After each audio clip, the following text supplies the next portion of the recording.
Salut, ici Jean-Marie Lapointe. Bienvenue à Canal M pour l'émission Porte-Parole. Avec l'émission, on veut vous toucher, vous inspirer, vous partager la démarche personnelle et intime de notre invité, vous faire découvrir le sens de sa vie et du but de son existence à travers son rôle de porte-parole. Viktor Frankl disait que l'important, c'est pas ce que nous attendons de la vie, mais ce que nous apportons à la vie.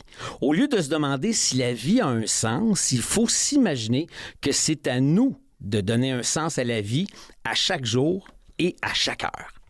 Yes! Étienne Boulay, merci d'être là. Je suis tellement content d'être ici. Merci de l'invitation. On y est arrivé, là, ça n'a pas été facile. C'est ma 3e saison que je fais ici à Canal M. T'es notre premier invité. Puis t'étais déjà dans ma liste des 5. Je sais, je suis tellement désolé. C'est l'horaire. Puis sais-tu quoi? J'arrive encore aujourd'hui comme un cheveu sur la soupe. Puis là, je me sens bien parce que je sais que ça va être un moment qui va me faire du bien. T'sais. Ben oui. Comme à chaque fois qu'on se voit, comme à chaque fois quand on a l'occasion de se déposer, de se parler. Des fois, c'est une conversation de 1 minute au téléphone ou dans un libre service. Texto. Oui, c'est vrai, on s'est croisés au Madrid, là. Au Madrid, sur l'autoroute 20. C'est quoi les chances? Puis tu sais, c'est là que tu te dis, nous autres, on est fait pour se recroiser souvent dans nos vies. Ouais. Même si on travaille, je sais même pas si on a déjà fait une gig, un projet, peut-être une entrevue à la télé ensemble, on a été invités. Chez Mesmer. Ah oui, c'est vrai. Oui, on avait fait Mesmer ensemble, mais je sais que on est fait pour se rencontrer et nous, notre vraie amitié, c'est drôle, hein? C'est à cause de la souffrance, c'est à cause de la dépendance. Mais tu m'as accueilli dans un moment où j'étais très vulnérable, puis j'en parle, puis je te le redis, mais je serais pas ici sans ce que tu as fait pour moi, tu sais, puis pour remettre les gens en contexte, je pense que c'est important de le faire, pour que vous compreniez c'est qui l'animateur de ce show-là, mais tu sais, on s'était rencontrés, mon chum Alex Doré, que tu connais, avait essayé de nous mettre en contact pour que tu m'amènes de l'aide, j'étais zéro réceptif, je t'avais reviré de bord, puis tu m'avais... C'est quelque chose, c'est une histoire que je raconte encore aujourd'hui, hein, l'espèce d'aider les gens avec un détachement. Tu m'avais dit, écoute, Étienne, je suis pas venu te convaincre que t'es dans la merde, mais le jour où tu l'es, puis quand tu seras prêt, voici mon numéro de téléphone, tu m'appelleras. Puis le 6 janvier 2017, quand je l'étais, puis que je recommençais à avoir des idées noires, puis c'est le jour de ma dernière rechute, pour ceux qui le savent pas, c'est toi que j'ai appelé, puis tu m'as rentré à la Maison Jean Lapointe ce soir-là, tu m'as sauvé la vie. Puis après ça, on s'est suivi, tu sais, écoute, quand tu sors de thérapie, t'es dans la jungle, là, tu sais, tout va vite, puis là, apprends à dire non, puis là, il y a de la maladresse là-dedans, tu veux tout recommencer.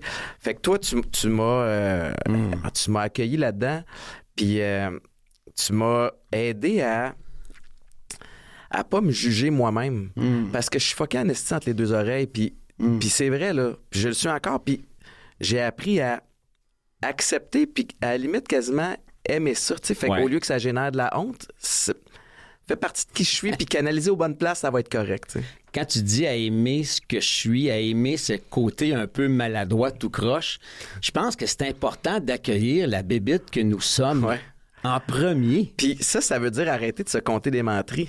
Ouais. Tu sais, c'est correct des fois que t'as des pensées intrusives, que t'as des drôles de réactions, puis c'est correct d'en vivre de la colère, c'est correct, tu sais, puis tout ça va arriver. Alors que, tu sais, quand je sortais de thérapie, au début, tu fais que, mais je suis plus supposé ressentir ça. Non, c'est pas vrai, ça va arriver. Maintenant, il faut que tu le prennes, tu le canalises, tu fais de quoi avec ça, ou tu l'acceptes, puis tu move on, mais sinon, ça me prenait un espèce de grand frère comme toi pour me dire, tu sais, sac-toi donc patience un peu.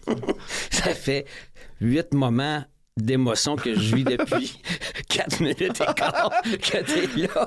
Ben, c'est rare que, tu sais, nous autres, quand on se voit, c'est rare qu'on se dit, merci de m'avoir sauvé la vie. Merci de m'inspirer. Puis on le fait mutuellement, c'est rare. Puis la vie fait bien les choses parce que je me souviens que la dernière fois qu'on s'est croisés, c'était effectivement à pompe à essence. Par hasard au Madrid, comme on l'a mentionné un petit peu plus tôt. Ouais. Puis je pense que t'en avais glissé un mot, mais je vivais de la colère cette journée-là. J'étais en tabarne. Je m'excuse pour le langage. Je me souviens même plus ce que je vivais. Puis, en te croisant toi, ça a tout désamorcé. Wow. Parce que c'est toi. Tu sais, t'as cet effet-là. Puis, fait qu'il y a pas de... C'est pas un hasard. Non. Tu sais, qu'on se soit croisés. Il y a quelqu'un, quelque chose, en tout cas, qui t'a mis sur mon chemin cette journée-là. Fait que... Mais ça paraissait pas. Tu me le dis parce que tu me le dévoiles, parce qu'on a cette capacité d'être tout le temps transparent. On se dit pas de bullshit, nous autres, on se dit la vérité, puis surtout que le clown est capable d'accoter l'autre. On est ça. dans nos maladresses, dans nos folies, mais aussi dans nos aspirations, parce que t'es un homme d'affaires. Tu as été un athlète professionnel, je sais que tu t'entraînes encore, tu fais attention à toi, puis tu n'as pas le choix parce que la maladie de la dépendance te force à prendre soin de toi, sinon tu es dans la dèche. Je le fais... ça sera pas noble. Non. Je le fais pas tant pour être en santé. Il y a 2 objectifs que je dis tout le temps. Le premier, c'est que moi, j'ai besoin de cette discipline-là. Ouais. Parce que si je l'ai pas, je m'y perds et c'est thérapeutique pour moi. Puis la deuxième raison, c'est que je veux m'assurer que mes enfants sachent que je vais bencher plus qu'eux autres pour le restant de leur jour.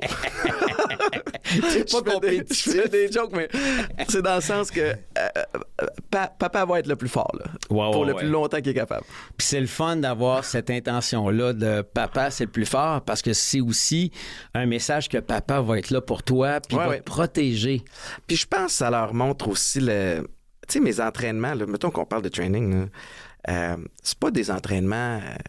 je réinvente pas la roue, puis je t'avoue que pour toi, probablement, pour plein de monde, c'est un warm-up, là, tu sais, mais c'est à tous les jours. C'est ça. Fait que ça vient montrer plus l'importance de la constance puis de la discipline, puis que peu importe le mood ou les sentiments que tu ressens, suis ton plan.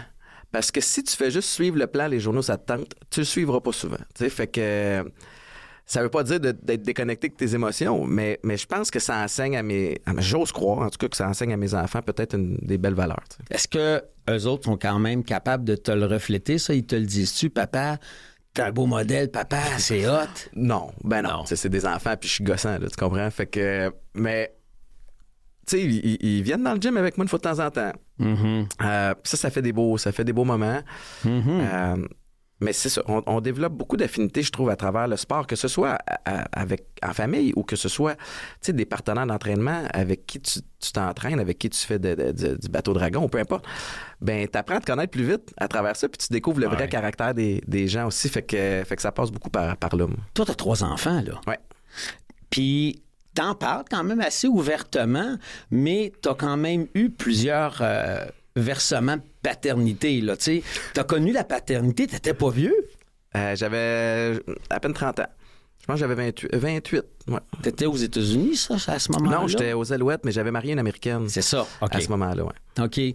Puis comment ça va dans ta démarche? Je n'irai pas trop dans l'intimité parce que c'est des choses qui regardent pas nécessairement le public, mais comment tu vis présentement à la fois ta paternité, le succès, j'allais dire, extraordinaire de l'homme d'affaires que tu es.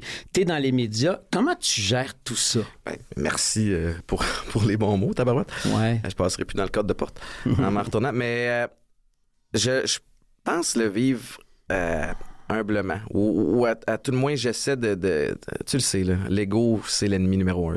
Une fois que tu rentres dans l'ego, vient l'arrogance. Puis la ligne est mince entre la confiance puis l'arrogance.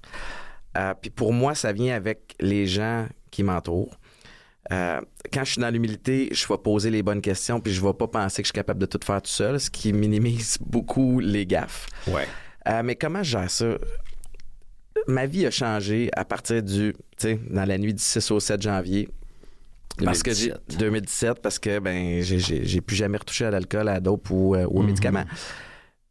Fait qu'à partir de là, moi, mon devoir, c'est de trouver une petite façon à tous les jours de me rappeler d'où je viens puis où je veux pas retourner. Puis pour les gens qui commencent là-dedans, puis je comprends les gens des fois écœurés de m'entendre parler de tout ça quand je vais sur des shows, mais c'est pas triste.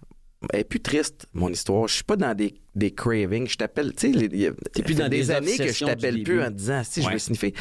Ouais. Je t'appelle parce que je vis une frustration ou, tu sais, puis c'est une gestion des émotions, mais je pense que c'est trouver le moyen de me rappeler d'où je viens puis où je veux pas retourner, puis ça passe par là, tu sais. Parce que c'est pas un scoop, tu le sais, on a un ami en commun qui s'appelle Rassan Giddings, avec qui t'as côtoyé, je veux dire, vous êtes connus au football. Je sais pas si tu avais joué avec lui aux Alouettes pendant qu'il était dans les Alouettes. Une autre génération, mais je le connaissais de nom. Puis... C'est Rassan, c'est quand même, pour que les gens comprennent, c'est quelqu'un qu'on a présenté dans notre série télé Face à la rue. C'est un gars qui a connu les victoires sur le terrain de football. C'était une vedette au football. Il a joué, je pense qu'il a joué aux États-Unis, il a joué pour les Alouettes. C'était une machine. C'était une machine, ce gars-là, et il a connu la déchéance, l'addiction, la souffrance, puis il s'est ramassé dans la rue. Alors, tu sais, quand tu côtoies un gars comme lui, puis tu sais très bien de qui on parle parce que tu m'as aidé à essayer de l'aider aussi. Premièrement, je te lève mon chapeau parce que tu as vraiment déployé beaucoup d'énergie. J'ai été impliqué à une plus petite mesure, puis on avait réussi à le sortir de la brousse 2 fois plutôt qu'une, dont une fois quasiment pendant 1 an. Il avait déménagé plus loin, puis moi, j'ai plus de nouvelles depuis qu'il est reparti. Puis je t'avoue qu'à chaque fois que je passe devant le parc, écoute, j'avais arrêté une fois, puis je l'avais vu par hasard. Il me reconnaissait même pas. Il était tout mêlé. Ah ouais. Puis tu m'as dit quelque chose par rapport à Rassan. Puis cette phrase-là m'est restée. Puis tu m'as dit, c'est triste parce qu'il passe à côté d'une belle vie. Mm-hmm. Puis tu sais, il y a des enfants, il y a une famille. Puis les gens ont un peu... veut pas abandonner, tu sais, l'espoir qu'il revienne. Ça veut pas dire qu'il peut pas revenir par lui-même, mais... Ben oui. Mais, puis passer à côté d'une belle vie, c'est ce qu'on veut pas. Personne. Et ça t'a parlé, ça? Oui, ça m'a parlé beaucoup parce que... Puis ça m'a gardé, et ça continue aujourd'hui de me garder loin de la rechute. Je n'ai peur de la rechute, puis j'ai peur de passer tout droit, puis... mais je l'ai vécu, la rechute, aussi en même temps. Fait que au lieu de le voir comme... tu sais, t'as toujours plusieurs façons de voir une même situation. C'est-à-dire que je pourrais me taper sur la tête et me dire, Colin, j'ai connu le programme puis les bienfaits de la sobriété en 2011. On m'a présenté ça, puis j'ai pas allumé avant 2017. Fait que pendant 6 ans, j'ai flambé du cash, j'ai détruit des relations, j'ai blessé des gens, je me suis sacré des volets. Ou, ben donc, je peux le voir de façon à... Je sais ce que ça goûte en tabarouette, une rechute. Oui. Puis ça, pour moi, c'est un avantage dans mon sac à outils. Puis fait que mes rechutes sont faites. Check. C'est ça. Fait que touche du bois que je ne retournerai pas. Mais tu sais, on parle de Rassan à la fois pour te ramener, toi et moi, nous ramener au fait que la rechute, personne n'en est à l'abri, premièrement. Puis Rassan, où qu'il soit, s'il nous entend, moi, j'ose croire qu'il va bien. Parce que les dernières nouvelles que j'ai eues de lui, il allait bien, mais il a roulé dans Garnotte, il a dérapé. Okay. Mais les dernières nouvelles, je crois qu'il allait bien et qu'il avait fait justement le bon move, c'est d'aller loin de Montréal. Ouais. Parce que pour lui, vivre à Montréal, c'est de vivre dans le pays des tentations, tu sais. Donc ça, là, je touche du bois, je lui souhaite de bien aller. Et encore là, un peu comme quand on avait eu cette discussion-là, toi puis moi, moi, mon téléphone, il est toujours disponible pour lui et il le sait. Et de temps en temps, il me texte sur Messenger, sur Facebook, il m'envoie des messages. Donc, je me dis, shit, le lien, il est encore là. Ah, je suis content d'entendre ça parce que moi, c'est ça, il y a quelques années, je sais qu'il était parti. Ouais. J'avais même parlé à au propriétaire qui lui avait loué une chambre, puis... Puis de la façon que j'ai su qu'il était plus là, c'est que le propriétaire m'avait appelé parce que il était plus là. Fait que, heureusement, s'il t'écrit à tout, tant mieux. Puis, sais-tu quoi? Ça enseigne aussi le volet impuissance. Tu sais, t'as beau vouloir que quelqu'un se prenne en main, puis là, il se prend en main. Fait que là, t'es tout content. Puis là, 1 mois plus tard, tu reçois l'appel que finalement, il est reparti dans la brousse. Puis cette déception-là, puis c'est pour ça que j'ai énormément d'admiration pour des gens comme toi qui donnent beaucoup, qui aident beaucoup les thérapeutes, psychologues, etc., qui, eux autres, les gens en relation d'aide, Colin, que c'est tough parce que il y a un bout que tu contrôles pas. En fait, le plus grand bout, tu le contrôles pas. Pas du tout. Puis là, des fois, tu peux le prendre personnel. En tout cas, moi, si je le prenais quasiment personnel au début, là, tu fais comme, mais voyons, j'ai pris le temps d'aller prendre un café avec toi, j'ai pris le temps de t'expliquer ma vision des choses, puis tu m'écoutes pas, mais ça n'a rien à voir. C'est une maladie, tu sais. Exactement. On en veut-tu à notre enfant d'avoir un cancer, il perd ses cheveux, puis il souffre. On peut pas lui en vouloir. On se sent impuissant pareil, ça lui fait de la peine. Mais en même temps, quand on comprend le concept de la maladie dans le domaine de l'addiction, de la dépendance, on le voit d'un autre angle. Puis ton discours après presque 7 ans et demi, bientôt 8 ans d'abstinence. Je le sais que tu en es, tu sais, l'émission, ça s'appelle porte-parole. T'es devenu un porte-parole du rétablissement, j'allais dire malgré toi, parce que t'es déjà une personnalité connue, aimée, applaudie, et le héros qui a mis un genou à terre et qui se relève, ça, on aime ça. C'est drôle que tu dis ça, parce que quand je suis sorti de thérapie, je me souviens que je disais là... Oui, je n'ai parlé publiquement, puis c'était pour me sauver la peau, puis tant mieux si ça aide quelqu'un, mais là, je ne serais pas le porte-parole de l'alcoolisme, tu sais. Non. Next thing you know, je suis pas mal rendu le porte-parole de l'alcoolisme. Fait que là, heureusement, je pense qu'avec le temps, ça commence à s'espacer, puis j'ai d'autres affaires à raconter maintenant, mais ça m'amène à un autre point que je trouve intéressant, c'est de se créer des belles opportunités, tu sais, c'est-à-dire que mon problème de dépendance, qui était une vulnérabilité, est devenu, je l'ai transformé avec de l'aide, avec toi, avec d'autres intervenants, avec des partenaires d'affaires, en quelque chose de puissant, en l'occurrence atypique. Ben oui. Puis la compagnie, juste pour que les gens comprennent, c'est la compagnie de boissons sans alcool. Exact, c'est des mocktails. Des mocktails, exact. Puis ça me responsabilise aujourd'hui, tu sais, au lieu de me mettre une pression, voyons, je peux pas être, tu sais, je peux pas avoir passé à travers tout ça, puis avoir créé cette belle entreprise-là, puis repartir sa go, c'est un non-sens. Fait que je suis bien fier de ça. Puis au niveau, sais-tu quoi? J'amène ça ailleurs aussi. Quand je me suis divorcé en 2012 de la mère de mon fils, qui est reparti aux États-Unis avec lui, c'était un shit show légal. C'était pas drôle, là. Ouais. Mais Colin, pour moi, ma vie était finie. Tu comprends? Tu fais comme, mais là... Tu te questionnes, veux pas, pour ceux et celles qui se sont déjà séparés avec ou sans enfants, vous le savez, ça éclabousse toutes les sphères de ta vie. Fait que moi, ça éclaboussait évidemment le foot, le name it. Puis tu te dis, bon, tu le sais, là, moi, je consomme.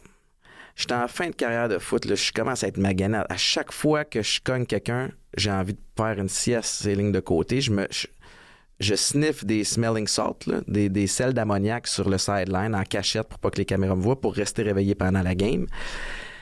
T'es toujours à un pouce d'avoir encore une autre commotion cérébrale, puis que ça soit fini. Fait que là, je suis en fin de carrière, je vais pas bien, je sniffe de la coke aussitôt qu'il y en a, je suis un jeune papa divorcé, je me dis, c'est quoi je suis pas un bon parti, là. Assurément que je vais trouver des gens avec qui peut-être avoir du plaisir un soir, puis m'amuser, mais comme... Qui va vouloir s'embarquer avec moi? Tu comprends? C'est pas clean, là. C'est pas chic comme topo. Puis ça, c'est à ce moment-là. Fast forward quelques années plus tard, j'ai une famille recomposée. 2 magnifiques petites filles qui sont issues de cette relation-là. J'ai un beau-fils avec qui j'ai une relation extraordinaire. Une femme qui est une partenaire de vie et d'affaires, by the way, avec qui je m'épanouis. Fait que tu le sais pas quand t'es dans la merde, que ça te prépare à quelque chose de mieux. Puis c'est là que avoir, que ce soit la foi pour certains ou juste croire que lâche prise un petit peu. Fait que autant au niveau de l'alcoolisme qu'au niveau de la famille, de ce divorce-là, pour moi qui était deux passes que je pensais pas être capable de me sortir, ça a été des tremplins pour quelque chose d'encore mieux maintenant, tu sais. C'est là que tu deviens un peu ambassadeur ou porte-parole, entre guillemets, de la résilience et du passage de la chenille au papillon. C'est un peu ça. Tu viens juste de le résumer en 2 minutes, là. C'est exactement ça. T'es parti d'une grande noirceur, t'es dans une belle lumière, et le passage entre les deux, combien de personnes peuvent se reconnaître là-dedans tellement? Puis, j'imagine, à plein de niveaux, puis d'avoir à changer, d'avoir ou changer des habitudes, d'avoir à se réinventer, ou tout le moins avoir à faire un saut dans le vide, que ce soit quitter une relation qui est toxique, que ce soit quitter un emploi qui te donnait une sécurité financière, mais où t'es pas bien. Tu sais, je veux dire, le contexte, name it, t'en as des tonnes. Mais l'inconnu fait peur. Mais une fois que tu le fais, puis que tu réalises, tabarnouche, toutes ces histoires-là, c'était dans ma tête. C'est pas si épeurant que ça, puis je vais être correct. Ouais. Puis dans le pire des cas, si ça marche pas, je reviendrai à ce que je connais. Tu sais, fait que une fois que tu le laissais, je trouve que tu gagnes en confiance.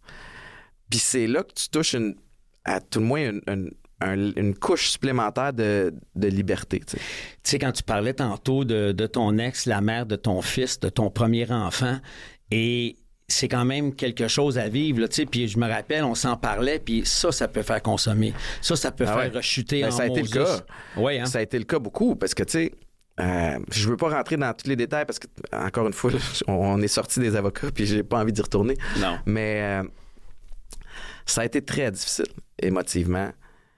Et ça m'a donné toutes les meilleures excuses au monde pour consommer puis avoir envie d'oublier. Mais la vérité, c'est que tu n'oublies pas. Tu masques temporairement. Exact. Mais ce qui existe ne va pas juste disparaître. Mm-hmm. Tu peltes par en avant, puis le tas est grossi. Tu sais que, à un moment donné, plus ça va, plus le monticule est gros. Mm-hmm. Plus il faut que tu consommes. C'est un jeu, tu es assuré de perdre à ce jeu-là. T'sais. Qu'est-ce qu'il y en est de la relation avec ton fils présentement? Puis comme tu viens juste de dire, t'es sorti des avocats, tu vas pas replonger dedans. Qu'est-ce que tu as le droit de dire dans les médias par rapport à ça présentement? La relation avec sa maman est plus courtoise que jamais. Je vais garder ça. Fait que... Puis c'est correct, puis elle avait des raisons de... Tu sais, j'étais pas le chum de l'année, là. Non. Tu sais, dans le sens où on connaît mon... Tu sais, je pense que... On peut avoir une idée de la... Ben, j'aimais les femmes, là, fait que je peux la comprendre, mais tu sais... Ouais. Mais de là à ce que ça affecte l'enfant, c'est une autre game. C'est ça. Mais bref. Ouais. Mais avec ton fils, par contre... Ben, c'est plus délicat. Il va avoir beaucoup à bâtir, puis je me dis que la vie est un marathon, puis non un sprint, puis qu'il va être adulte plus longtemps qu'il va avoir été enfant. Tu sais, j'ai manqué des belles années, puis ça me brise le cœur parce que je regarde la relation que j'ai avec mes enfants puis avec mon beau-fils, puis de penser tu sais, qu'on s'est privé de ça. Ouais. Ben, je trouve ça dommage. Puis en même temps, je le vis avec beaucoup plus de recul qu'il y a quelques années. Tu sais, il y a quelques années, ça me consumait au bout. Puis je me trouve chanceux d'avoir une famille ici parce que un papa célibataire qui passe à travers ça... En fait, la vérité, c'est que je serais plus ici. T'sais, si j'avais pas eu des gens pour me grounder, puis une make-up pour m'aider à reprendre confiance comme père, ça serait fini. Là, fait que, c'est tough. La vie est pleine de surprises, puis que tu revis le rôle de père présent avec des enfants, présent avec une femme présente. Je veux dire, là, je les vois, tes filles, je les connais pas personnellement, mais je les vois sur les réseaux sociaux. Je les vois, tu m'en as parlé, puis je me dis, hey, mais la vie est pleine de surprises. Puis de m'avoir donné un beau-fils avec qui j'ai cette relation-là, c'est que ça devient, il est rendu à 16 ans, fait que ça devient de plus en plus au lieu que ça soit... Puis tu sais, il y a un père, puis il y a une mère extraordinaire, puis ils vivent bien la coparentalité. Pour moi, ça devient plus... On dirait que ça se transforme en relation grand frère, petit frère, tu sais. Puis un jour, il va vieillir, puis ça sera peut-être plus relation amicale. Mais avec mes deux filles, ça c'est un autre game complètement, tu sais. Puis je pense que je suis un père pas pire. Tu sais, je suis maladroit à plein de niveaux, je fais plein de gaffes, mais je suis présent, puis je les aime. Puis je pense qu'on a un canal de communication qui est intéressant. Fait que, tu sais, le reste, ça s'apprend. Le reste, ça va varier aussi, dépendamment de... Mon style de parentalité varie souvent en lien avec ma fatigue et mon énergie. Je pense comme plusieurs parents. Mais règle générale, de manière générale, ça va bien. Je ne sais pas c'est quoi le lien entre ta carrière d'homme d'affaires, de personnalité dans les médias et aussi le football, mais t'en as eu des coups, t'en as donné, t'en as reçu et tu trouves toujours une façon de te réinventer. Mettons comme là, l'année passée, à l'automne ou à l'été, je me souviens plus exactement la date, mais tu sais, bon... tu avais un mandat à la radio, ça n'a pas été renouvelé. Il y a des contrats qui partent puis qui reviennent. Je veux dire, c'est impressionnant de regarder dans une carrière et dans une vie les portes qui s'ouvrent, les portes qui se ferment. Il y a de l'abondance un jour, puis le lendemain, on se demande. Puis je veux dire, mais le sport et le showbiz, t'es là-dedans toi aussi. Ouais. C'est-à-dire qu'il y a une année, tu vas te faire appeler, tu as un rôle à telle place. Jean-Marie, on veut que tu animes tel show. C'est ça. Wow! C'était écœurant. Puis l'année suivante, les shows sont pas renouvelés, tu te retrouves avec rien. Tu sais, fait que je pense qu'à travers le show business puis les communications en général, particulièrement au Québec, t'as pas le choix d'avoir une résilience puis une capacité d'adaptation puis aussi une résilience au stress. Ouais. Tu sais, puis de croire que, sais-tu quoi, ça va être correct, tu sais. Mais dans le sport, c'est la même affaire. C'est qu'une année, t'es la saveur de l'heure, tu signes un gros contrat, oups, sa saison n'est pas à la hauteur du montant que tu touches, il y a un jeune qui coûte moins cher en bas, là, tu stresses. Tu sais, du jour au lendemain, surtout au foot professionnel, les contrats sont pas garantis. Fait que t'es d'une semaine à l'autre, t'es pas sûr d'avoir un casier dans le vestiaire, tu sais. Fait que je pense que ça m'a habitué à ça. Puis je t'avoue que là, à 41 ans, j'ai envie d'un petit peu plus de stabilité. Puis le saut en affaires permet ça. Quoique, je peux pas dire que ça améliore le volet gestion de stress, OK? Parce que des nuits blanches, j'en ai eu, puis j'en ai encore une fois de temps en temps. Parce que c'est une autre sorte de stress. Mais les affaires font en sorte que, éventuellement, mais je pourrais possiblement, tu sais, enlever le pied de l'accélérateur au niveau des communications puis des mandats qui requièrent d'être présent quelque part pour être payé. Fait que c'est un petit peu ça un des objectifs derrière. Parce que, tu sais, la série qu'on fait présentement s'appelle Porte-parole. Tu as été porte-parole. Ouais. Est-ce que tu l'es présentement? Y a-tu des projets? Qu'est-ce qui te fait vibrer comme dans ton rôle de porte-parole présentement? Bien, je pense que je suis rendu à une place où je peux choisir des mandats qui sont cohérents avec qui je suis. Puis c'est évident quand on a mis, par exemple, sur pied Atypique, ben, que j'allais être, oui, un cofondateur puis un actionnaire de l'entreprise, mais le porte-parole aussi, parce que c'est lié étroitement à mon histoire. Tu sais, j'ai encore le mandat de porte-parole avec Nintendo Canada, par exemple, parce que j'aime ça jouer à Switch. Puis, tu sais, puis ces mandats-là, je les aime beaucoup pour plusieurs raisons. De un, j'apprends à travers ça aussi. Fait que je regarde, OK, comment Nintendo Canada, par exemple, décide de faire c'est quoi leur mentalité marketing? Qu'est-ce qu'ils mettent de l'avant puis de quelle façon ils le font? Après ça, c'est quoi le déploiement? Puis là, dans les périodes dans l'année, OK, à Noël, ils font un push de telle façon. Hop, quand il y a des périodes plus creuses, ils le font de telle façon. Mais moi, j'apprends. Puis après ça, je regarde, OK, avec mes brands à moi, comment je l'applique? Comment je peux le faire? Parce que j'ai pas les moyens, évidemment, de Nintendo Canada qui répond à Nintendo au Japon. C'est un autre game. Là. Mais pour moi, il y a toujours de quoi piger. C'est au même titre où, à l'époque, je m'entraînais au Centre-Claude Robillard. Dans l'off-season. Puis je m'entraînais avec des gars de soccer comme Ali Gerba. Il y avait Georges Saint-Pierre qui venait faire des jeux de pied puis du sprint là-bas avec nous autres. T'avais des joueurs de basket, t'avais des filles de track and field. Mais de s'entraîner avec ces gars et ces filles-là, c'était super intéressant parce que tu regardes, OK, lui, il fait telle affaire pour se préparer. Qu'est-ce que je peux piger puis adapter à ma réalité? Fait qu'en termes de porte-parole, ça revient un peu à ça aussi. Fait que j'apprends. Puis j'essaie de le faire avec des brands qui ont des valeurs alignées. Là. Tu vois, toi et moi, on a probablement reçu et on reçoit encore des tonnes de demandes de faire des partages dans des fraternités anonymes. Bon, je pense que c'est important d'en faire. C'est important de choisir aussi les endroits parce qu'il y a quand même juste 7 jours dans une semaine. On est sollicité. Alors, à quoi tu dis oui maintenant quand on vient cogner à ta porte? Ces temps-ci, ça dépend beaucoup de l'horaire. Ah oui? Tu sais, j'étais tellement occupé que malheureusement, j'ai dû dire non pas mal plus souvent qu'autrement.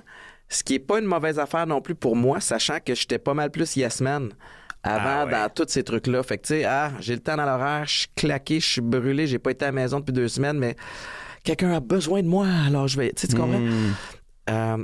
Mais j'essaie de le faire quand je le sens. Tu sais, c'est peut-être... T'as pas un plan de match déterminé tant que ça, là? Pas pour... En affaires, oui, mais pas pour ça. Puis, je pense qu'aussitôt que je m'en vais à une émission ou à un podcast comme celui-ci, puis qu'on commence à m'en parler, bien, c'est à moi de vraiment le verbaliser de façon à ce que ça ait peut-être un impact sur quelqu'un. Puis les partages, bien... Il y a eu des fois où j'en ai refusé aussi parce que je disais, je suis pas dans un bon état d'esprit présentement pour partager.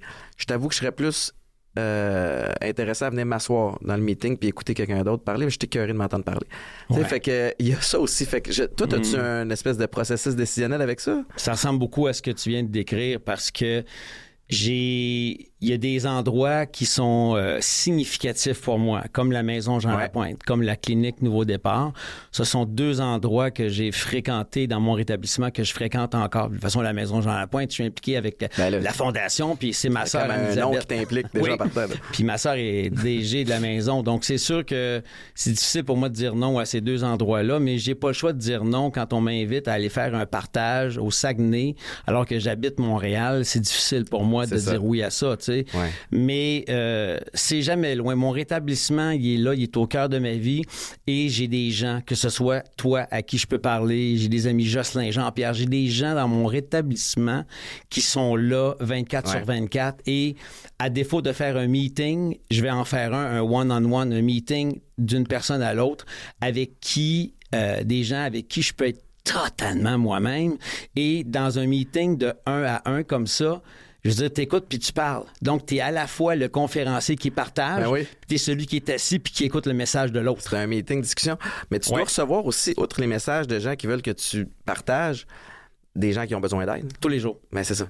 Comment tu le gères, ça? Parce que moi, je t'avoue avoir un peu de difficulté. C'est-à-dire que il y en a que je lis, il y en a que des fois je me protège moi-même aussi parce que je suis comme tabarouette, que tu sais, ça veux pas, ça te replonge quand même dans du dans du négatif, même s'il y a quelqu'un qui a besoin d'aide à l'autre bout, là, tu sais. La seule façon que je peux te répondre de façon hyper honnête, c'est que je prends jamais sur moi la responsabilité de le rentrer en thérapie ou d'aller le chercher chez lui pour de le rentrer en thérapie, mais je lui donne toujours mes meilleurs contacts, mes conseils d'aller chercher de l'aide et je réfère. Et ça, le Dalai Lama a dit quelque chose qui me fait vraiment du bien, c'est à défaut d'aider, essaye de pas nuire. Donc, si je peux pas aider la personne, je suis pas en moyen de payer sa thérapie, mais ce que je fais par contre, c'est que j'appelle ma sœur, qui est la DG de la Maison Jean-Lapointe, j'appelle un médecin, Jean-Pierre Chiasson, j'appelle du monde qui, eux, sont formés pour intervenir et ils vont savoir comment intervenir, beaucoup plus que toi puis moi ensemble.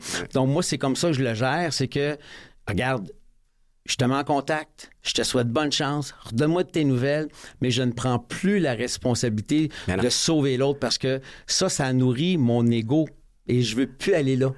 Toi, t'es bon là-dedans pour mettre mes limites. Pour mettre tes limites, mais pour aussi rester loin de l'ego. Écoute, je suis bon en apparence, mais je suis humain comme toi. Puis je te dirais que l'ego, il est un peu comme la maladie. On dit souvent que pendant qu'on est assis dans une salle de meeting, la maladie de la dépendance, elle est dans le parking puis elle fait des push-ups. Ouais, ça t'attend, là. Elle m'attend. Ben, l'ego, il est jamais bien loin, là, tu sais. Alors, je le regarde, mon ego, et comme disait Gisèle Laberge, qui m'a coaché beaucoup dans l'accompagnement de fin de vie, c'était mon modèle, elle me dit... Essaye de toujours chevaucher l'épreuve et non que l'épreuve te chevauche. Autrement dit, sois en selle et sois conscient de ton ego ici. Il est là, il peut te jouer des tours. Moi, ça passe par l'entourage. Ouais. Les gens avec qui je me tiens, tu sais, parce que c'est toujours le fun, là, se faire complimenter. Là. Ah, toi, tu m'as tellement aidé. Je t'ai pas aidé. Tu comprends? Tu t'es aidé toi-même, puis peut-être que oui, il y a eu une petite étincelle quand tu as lu une citation, tu as entendu une vidéo. Mais tu sais, je peux pas prendre ce mérite-là. Parce que moi aussi, je prends ce mérite-là, puis je vais me trouver hot, là, parce que j'allais la faire. Puis là, puis quand j'agis comme ça, je me rapproche d'une rechute. Tu sais, c'est sûr. Mais la vérité, c'est qu'avec en tout cas, dans mon cas, avec des enfants, avec ma famille puis mes amis, je peux pas me trouver hot bien longtemps parce qu'ils vont me ramener à ma place, puis c'est correct, ça me prend ça. Tu sais, on va terminer là-dessus, on va faire une pause de transition musicale, mais ce qui est le plus drôle, c'est que ma blonde, Amélie, a une fille qui s'appelle Chloé, est adolescente de 16 ans. Elle a ce contre-crise de qui est Jean-Marie Lapointe, qu'est-ce qu'il fait? Elle sait probablement même pas, et c'est parfait. Parce que quand j'arrive à la maison, là, elle me regarde pas avec des yeux, oh mon Dieu, qui est donc extraordinaire, mon beau-père. Elle dit, elle me trouve épais, là. Elle me trouve niaiseux, puis elle dit, elle est pas vraiment impressionnée. C'est quand elle entend des choses de la part des autres qui me concernent, c'est là que peut-être qu'elle flash. Puis tant mieux si c'est pas trop impressionné, parce qu'effectivement, je rentre à la maison, je suis juste le beau-père. Puis c'est ce que t'es. C'est ça qu'il faut. Hey, vous êtes avec Étienne Boulay, ici Jean-Marie Lapointe, vous écoutez l'émission Porte-Parole. On fait une petite transition musicale, puis on revient avec la deuxième partie de notre émission. C'est le chapeau et ses questions magiques.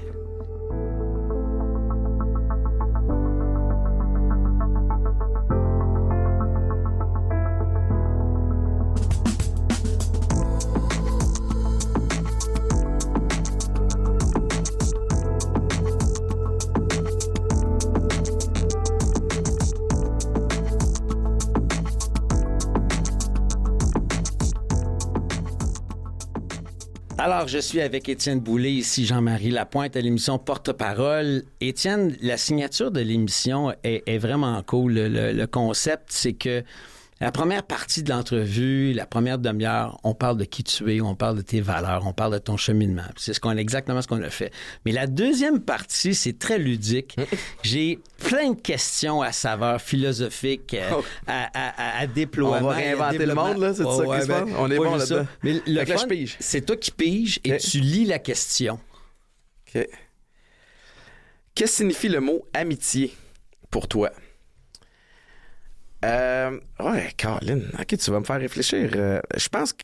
C'est bon pour la santé de faire ça. Je pense qu'avec amitié, un des premiers mots qui me vient, c'est loyauté. Mm-hmm. Puis, je sais pas si c'est juste en lien avec l'amitié, mais tu sais,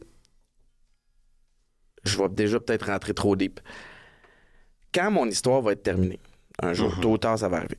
Mais dans un monde idéal, plus tard que tôt, mais tard en bonne santé. Anyways, quand ça va être fini, ce que j'aimerais qu'il reste, c'est que je vais avoir aidé les gens autour de moi à s'élever.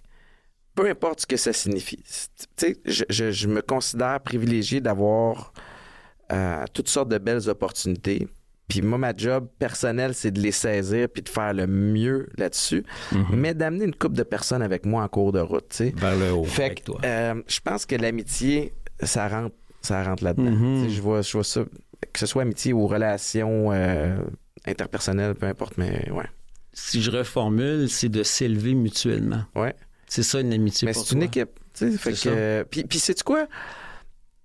J'ai plusieurs amis différents qui ont des rôles différents dans ma vie. Puis il y en a qui sont là pour... Tu sais, c'est le réconfort. Il y en a qui c'est des... Tu sais, puis il y en a qui cochent plein de cases en même temps. Mais tu sais, chaque personne que tu as dans ta vie vient combler quelque chose. Tu sais, en tout cas, a une, entre guillemets, une utilité quelconque. Tu sais, mettons, ma famille, ben, c'est ma sécurité, puis c'est mon safe space à la maison où je peux me déposer, être moi-même, puis bâtir une famille. J'ai des chums c'est des gens avec qui je vais me divertir. Il y en a avec qui je pourrais aller à la guerre avec eux autres, puis peu importe ce qui arrive, que j'aie tort ou pas, je sais qu'ils vont être à côté de moi, tu sais. J'en ai d'autres que c'est quasiment comme plus des consultants. Puis à l'inverse, je suis ça pour eux aussi, puis c'est pas impersonnel, là, mon affaire, là, c'est vrai. Puis j'ai même fait l'exercice, dans la dernière année, de faire, mettons, une short list de la plupart des gens à qui je donne du temps ou de l'énergie, puis quelle case ils comptent. Quelle case au singulier ou au pluriel. Puis j'ai-tu une case qui manque? Tu sais, j'ai-tu de quoi? Puis la case qui manquait, pour moi, c'était le divertissement. Tu sais, je sors plus, tu sais. Ça m'arrive des fois d'aller souper. C'est rare en ville parce que je veux pas tenter le diable non plus. Quoique je le fais une fois de temps en temps quand même, mais tu comprends? Ouais. Puis ça, c'était pas à cause que j'ai pas pauvre de moi, j'ai pas d'amis comme ça. C'était moi qui étais trop occupé. Tu sais, fait que c'est-à-dire que chaque sortie de la maison avait un purpose professionnel. Oui. Fait que là, mais ça m'a pris cette espèce de recul-là. Fait que l'amitié peut vouloir dire beaucoup de choses, mais en même temps, peu importe ce que je viens de vous énumérer, je pense, c'est d'aider à grandir tout le monde. Ça t'est venu comment, ça, cette idée de faire l'inventaire de tes amitiés et de la raison de leur présence dans ta vie? Je veux pas perdre mon temps. Moi, un de mes gros pet peeves dans la vie, là, c'est de perdre mon temps. Parce que je n'ai perdu une couple d'années, là, déjà. Puis là, dans ma tête, je veux optimiser chaque move que je fais. Travailler fort, c'est une chose que je sais comment faire. Travailler bien et aux bons endroits, c'est une étape de plus. Fait que je veux... c'est peut-être un peu maladif aussi, mon affaire. Là, quand je te dis que je suis un peu fucké entre tes deux oreilles, tu sais... ce qui m'a fasciné du foot, c'est le volet stratégique, le volet plan de match, puis l'exécution du plan de match. Puis on dirait que je transpose ça maintenant dans ma vie professionnelle et personnelle. Et pourquoi on le ferait pas? Ben why not? C'est un audit. On vérifie nos finances puis ce qui se passe, mais tu peux vérifier tes relations interpersonnelles. Puis à un moment donné, tu vas peut-être arriver à la réalisation que Simonac, cette personne-là, elle me gruge de l'énergie en tabarouette, puis qu'est-ce que j'ai quoi en retour? Exact. Parce que l'amitié... dans certains cas, c'est conditionnel. Là, c'est pas un amour inconditionnel. Fait qu'à un moment donné, tu peux être patient, et là, si ça t'amène plus rien après quelques années. Puis l'autre affaire avec l'amitié, c'est quoi? Je parle bien trop longtemps de chaque question, mais c'est parfait. C'est que pas toute dans la vie est faite pour durer éternellement. Non. Que ce soit les amitiés ou les amours. Très bon. Présentement, ça fait mon affaire. Oui. Est-ce que je suis obligé de te dire que dans 20 ans, on va encore être ensemble? Est-ce que je suis obligé de te dire que dans 20 ans, on va encore être les meilleurs amis? Sure, mais je le sais pas. Parce que ça se peut que j'ai évolué, ça se peut que toi, tu aies évolué ailleurs, ce qui n'est pas nécessairement une source de chicane. On est juste plus à la même place. Et pourquoi garder une amitié par nostalgie? Ben oui. Exactement. On a fait notre bout. Puis tu sais, l'amitié qui a servi d'ancrage solide à 19 ans quand j'étais au cégep n'est plus présente dans ma vie. Je devrais te rappeler juste parce que tu as été important pour moi à 19 ans et demi, mais sauf que 40 ans plus tard, je suis ailleurs. Donc, c'est normal qu'il y ait d'autres amitiés qui me comblent ailleurs. Le parallèle est peut-être maladroit, là, mais tu as des présidents de compagnie, par exemple, mettons que je fais le switch avec le monde des affaires, qui vont être super bons pour gérer une compagnie qui est en start-up jusqu'à, je dis n'importe quoi, 20-30 employés. Puis là, eux autres vont avoir maxé leur capacité. Après ça, ça prend quelqu'un d'autre qui prend les rênes de l'entreprise pour l'amener plus loin. Fait que, voilà. What got me here might not be what's going to get me there. Excusez pour l'anglicisme, mais ce qui m'a amené ici, c'est peut-être pas la même formule qui va m'amener plus loin. Ben, des fois, c'est un peu la même affaire en amitié, tu sais. Puis, mais je trouve c'est ancré en nous que s'il y a une fin, il faut qu'il y ait blessure ou qu'il y ait un dommage. C'est tough parce qu'après ça, tu as deux humains avec des émotions qui sont pas nécessairement au même diapason. Mais tu sais, je connais des gens qui m'ont parlé d'une peine d'amitié parce qu'il y a eu quelque chose qui s'est passé, il y a eu une blessure, il y a eu une trahison, peu importe, ça s'est terminé. Mais j'en ai des amitiés auxquelles je pense présentement. Je dis, c'est vrai, ce gars-là ou cette fille-là n'est plus dans ma vie. Ben, il y a une raison. Puis, je suis pas obligé de la comprendre, la raison ici non plus. Puis, me semble, on s'appelle moins, tu sais, mais. Ben oui. Mais c'est pas. Je l'aime pareil. Je souhaite tout le succès du monde. Mais c'est juste. Ça arrive. Par contre, toi puis moi, je vais nous citer. On s'appelle pas à tous les jours, ni à tous les mois. Puis quand on se voit, c'est comme si on s'était vu hier. Exactement. Et ça, c'est signe qu'il y a quelque chose de très sain, de très naturel et qu'on n'a pas besoin de forcer. C'est vrai. Parce qu'aujourd'hui, moi, j'ai compris qu'il y avait une nuance entre faire un effort et forcer. Je ne force plus rien.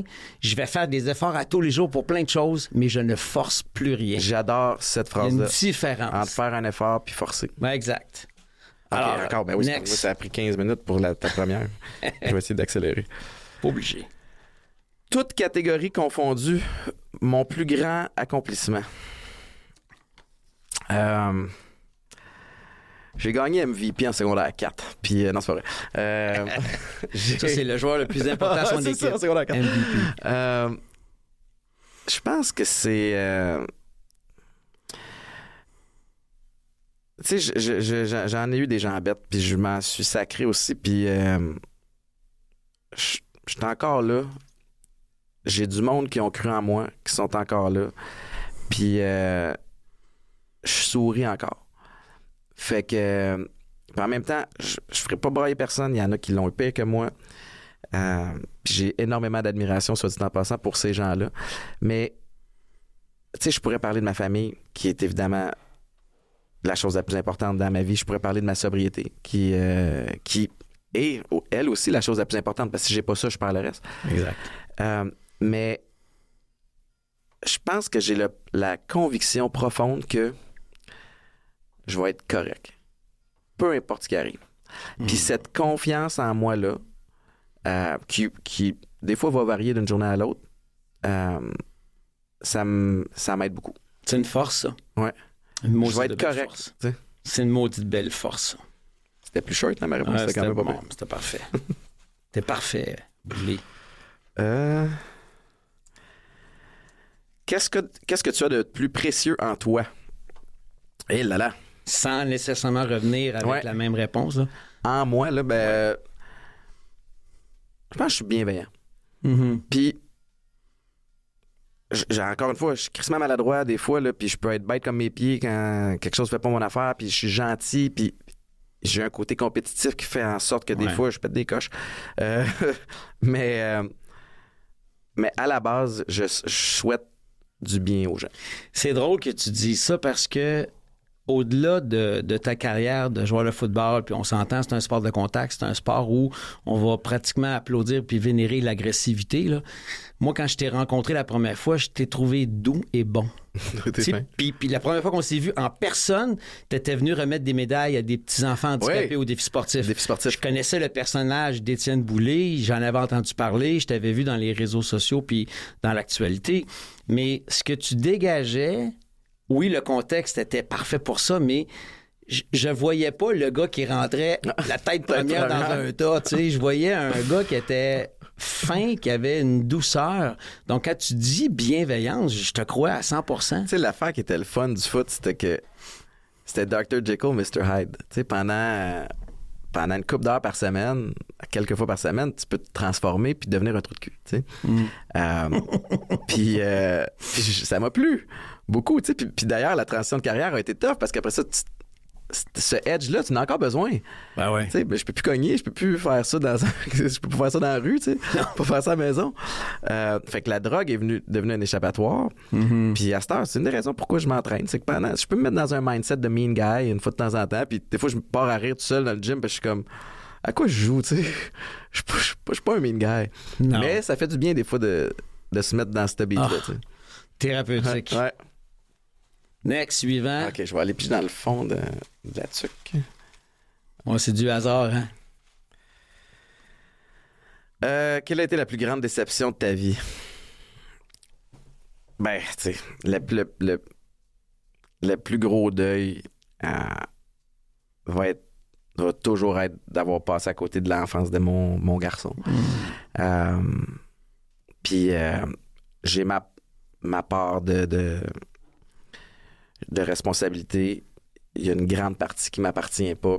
Puis ça a été très difficile de lâcher prise. J'ai été en réaction beaucoup par rapport à ça. Puis je t'avoue qu'encore aujourd'hui, j'ai encore une partie de moi qui fait l'autruche un peu là-dessus. Parce que ça fait mal. Ouais, mais je garde espoir. C'est sûr que je vais devenir émotif. Parce que tu viens de mettre le doigt sur ce que mon père a vécu. Parce qu'il y a eu 3 filles d'un premier mariage et c'était caché. Imagines-tu comment il se sentait, lui, quand il était avec ma mère puis nous autres, les 4 enfants, quand il savait qu'en arrière-plan, il y avait 3 filles. Eh là là. Imagines-tu la souffrance? Je savais pas cette... Ouais. Ça l'a fait consommer. Ben oui. C'est pour ça que... Puis tu sais, quand tu me parles de ça... Puis t'essaies de compenser de 1001 façons, mais ça te rattrape tout le temps. T'es pas fier de toi. Puis c'est un peu ce que tu viens juste de résumer, là. D'un bord et de l'autre. Ben ouais. Aussi, tu sais. Oui. Oui. Tu sais, puis ce qui consomme beaucoup aussi, c'est de se mettre à... Et si? Et si j'avais fait différemment? Et si c'était à refaire? Puis la vérité, c'est que, en tout cas, en ce qui me concerne, de réfléchir de cette façon-là ne m'amène absolument à rien de positif. Parce que je trouve pas les réponses, de un. Parce que des fois, tu joues avec quelqu'un qui veut pas jouer. Qui peu importe les solutions que tu vas amener, ça fonctionnera pas. Fait que ça, c'est de un. Mais de 2, c'est aujourd'hui, la situation, c'est ça. Exact. Donc, je dois gérer ça aujourd'hui. Pas me mettre à rêvasser de peut-être que, tu sais. Ouais. Mais c'est bon comment tu le résumes. C'est tough. Ah, c'est tough. Puis, tu sais, mon ami Jean-Pierre Chiasson, qui est un peu comme un parrain, qui est un peu un père de remplacement, qui est un grand frère, qui a fondé la clinique Nouveau Départ, il me dit, la culpabilité, là... Ouf. C'est le désir sincère de manger de la marde. Je l'aime, Jean-Pierre. Mais c'est vrai, Caroline. Ouais. Mais faire de la culpabilité, c'est humain, puis probablement pour des gens, comme tu dis, bienveillants, sensibles, comme on peut l'être. Il y a tellement de couches à la culpabilité. Ouais, oui. C'est-à-dire que des fois, t'as gaffé, puis t'as raison un peu de te sentir coupable. C'est ça. Après ça, à quel moment t'as assez souffert pour passer à autre chose? Puis ça vient pas du pardon de l'autre personne. Ça vient de toi, puis ça vient probablement de savoir que tu referas plus ce que tu regrettes. Ben ouais. Mais il y a aussi des fois un petit côté narcissique à la culpabilité. C'est que... Ben ouais. C'est de s'accorder beaucoup d'importance aussi. Qu'est-ce que j'aurais pu faire de plus? Si j'avais fait ça, OK, ça va, là, tu sais, ça va, Mère Teresa, là, tu sais. Thème Chiasson, je vais te citer encore une autre de ses citations quand il dit « La meilleure façon de se confesser, c'est de pas recommencer. » C'est ça, pareil. T'auras beau demander pardon 1000 fois, si tu recommences à faire les mêmes maudites erreurs, là, ça n'a pas de poids. C'est ça, ton pardon, il veut plus grand-chose. Non. Si je pouvais avoir un super pouvoir, ce serait lequel? C'est cool, cette question-là. Un super pouvoir? Ah, Léna brûle pour point de même, mais c'est peut-être pas une bonne réponse, mais j'aimerais ça être capable de mieux saisir le monde. Tu sais, on dirait que des fois, justement, le côté bienveillant, le côté envie de faire confiance, puis...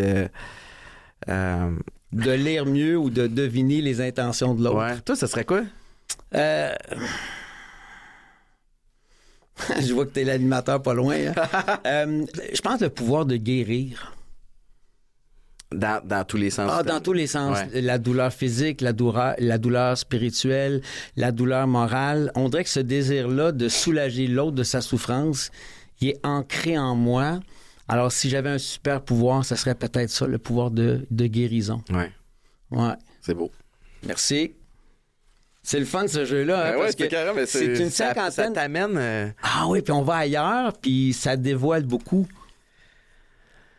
Si tu pouvais changer une chose dans la façon dont tu as été éduqué, ce serait quoi? Ah, j'ai eu des bons parents. Puis, je suis encore très proche d'eux. Et je pense pas que je changerais grand-chose. Mm-hmm. Mon père était toujours présent, il parlait pas beaucoup. Ma mère, full impliquée. Et ont tout fait pour me faire croire en moi. Puis à m'encourager quand mon rêve farfelu de jouer au foot pro, quand j'ai commencé à l'exprimer. Fait que présent, sans sauveur impliqué comme on peut voir certains parents dans certains sports maintenant le faire. Fait que je changerais rien. Wow! C'est ça qui m'a formé aujourd'hui, tu sais, puis je vois la relation qu'ils ont avec mes enfants aussi. Puis tu sais, c'est beau tout ça, tu sais. Puis peu importe le type d'enfance que tu as eu, à partir du moment où tu dis, en fait, le mieux avec ce qu'il y avait, ça te permet après ça de te dire, moi, je fais du mieux que je peux avec ce que j'ai. Tu sais, fait que... À l'inverse, la question n'est pas dans le chapeau, mais tu m'ouvres la porte, toi, tes 3 enfants, plus ton beau-fils... y a-tu quelque chose que tu aimerais entendre d'eux autres par rapport à toi un jour? Ben, que j'aimerais l'entendre ou pas, que je l'entende ou pas, c'est pas grave. OK. J'espère qu'ils vont être inspirés à rêver grand et à penser que c'est possible. Tu sais, puis il y a une raison pour laquelle je les implique dans tout. Tu sais, puis les gens le savent peut-être pas, mais tu sais, le show de télé que j'anime à Canal Vie, il y a une année, c'est Eden qui m'a accompagné 3 semaines là-bas pour passer du temps avec moi, découvrir le monde, puis aussi découvrir les dessous d'une prod télé. C'était Anna, ma fille de 10 ans, il y a quelques temps. Quand j'ai acheté l'équipe de hockey en France, j'ai amené tout le monde avec moi. Ils savent que je suis pas le gars qui a étudié en affaires. Je viens pas d'une famille de business. Ils voient, je pense, des efforts. Puis mon souhait, c'est qu'ils se disent, ben Colin, si lui a été capable de le faire, ben moi, j'ai toutes les raisons de croire en moi puis de croire que je peux faire n'importe quoi si je l'exécute correctement. Tu sais, fait que j'aimerais ça que ça soit ça que je leur permette de rêver puis d'accomplir de grandes choses. Peu importe ce que grande chose veut dire pour eux. Exactement. Y a-t-il quelque chose que tu rêves de faire depuis longtemps? Pourquoi je l'ai pas réalisé? Ben, je rêve d'avoir plus de temps. Et pourquoi je l'ai pas réalisé? Parce que je travaille activement à avoir un mode de vie passif. Fait que... Puis ça, genre, Nicolas Pedneau, je salue un ami qui m'a sorti cette ligne-là, mais c'est exactement ça. C'est qu'avant de pouvoir... tu sais, mettons qu'on parle en termes de finances, puis de structure, puis d'affaires, puis tout ça. avant de pouvoir lever le pied de l'accélérateur, encore faut-il que je l'ai installé puis structuré correctement. Fait que je suis dans ce processus-là. Il est un petit peu plus long que prévu parce que j'ai des maudits patterns de gars occupés. Fait que c'est ça. Ça serait ça, je pense. Je vais... la dernière question que je pose à tous mes invités depuis qu'on fait ce balado, mon cher Étienne Boulay. Tu vas compléter la phrase. Étienne Boulay, c'est 3 petits points. Une drôle de bébite. C'est vrai. Puis je pense que les gens qui sont proches de moi le savent. C'est-à-dire que des connaissances, des amis, là, j'en ai des tonnes. Je m'entends bien avec tout le monde. Je pense avoir très peu d'ennemis. À part des noms bizarres sur Twitter puis Instagram qui envoient des drôles de messages. Mais comme, it's OK. Ceux je suis pas reposant, mais Étienne Boulay, c'est une bébête attachante, je sais pas. J'aimerais ça que ce soit ça qui ressorte, mais... Qui soit écrit sur ton épitaphe, c'est Pierre Tombal. Une bébête attachante. Non, je vais revenir à ce que je disais tantôt. J'aimerais qu'on dise de moi que j'ai... En même temps, c'est bien coquille de vouloir ça, tu sais. Mais de contribuer à aider les gens à s'élever, mais aussi à triper en cours de route. Tu sais, j'ai une couple de valeurs là, que, avant d'embarquer dans des projets, là, c'est je vais-tu m'amuser? Ouais. J'ai-tu une chance de gagner? Parce que j'ai mon volet compétitif. Je vais-tu pouvoir gagner puis dominer? Puis je travaille-tu en équipe? J'ai besoin de travailler en équipe. T'sais. Fait que ça serait ça. Wow! Merci, mon ami. Hey, Étienne Boulay, c'était une heure qui a passé. Hey, tu m'as fait du bien. Là, tellement. Ben, Christy, toi aussi. Puis je sais qu'on a fait du bien par notre échange aujourd'hui. Comme à chaque fois qu'on se voit. S'il y avait des gens qui étaient présents puis qui nous entendaient puis qui nous regardaient aller, je suis persuadé qu'ils ressentiraient tout l'amour qu'il y a entre nous deux, puis l'admiration, puis le côté... Il n'y a pas de bullshit entre ces deux-là. Non. On ne sait pas toujours ce qu'on fait, mais... On le fait avec le cœur. Ouais. Hey, merci, Étienne. Alors, c'était l'émission Porte-Parole. Je dois dire merci à Marie-Philippe Lemarbre, qui est mon agente, parce que l'idée originale, ça vient de nos échanges. Philippe Lapointe, c'est le directeur de la radio ici à Canal M. Merci. Merci à Jean-Sébastien Laliberté, chef de diffusion, à notre metteur en ondes, Mathieu Tessier, à la recherche. On a eu beaucoup de gens qui nous ont aidés. Il y a Claire qui nous a aidés, mais il y a aussi Gerly Ormelet qui s'occupe des réseaux sociaux. Alors, merci à toute cette belle équipe. On se dit à très bientôt pour une autre émission de Porte-Parole.